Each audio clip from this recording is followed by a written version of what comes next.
Around the world, nations and organizations are stepping up to help Jamaica recover after Hurricane Melissa.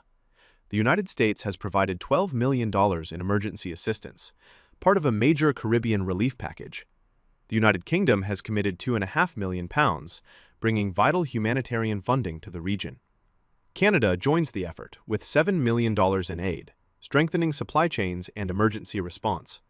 The International Federation of Red Cross and Red Crescent Societies has launched a powerful appeal worth 19 million Swiss francs, aiming to support over 180,000 people in Jamaica across the next 2 years. And on the ground, the World Food Programme is working side by side with partners, delivering cash assistance, food, and essential supplies. In the wake of Hurricane Melissa's destruction, the call for unity echoed across the Caribbean. From the heart of Bridgetown, Barbados answered.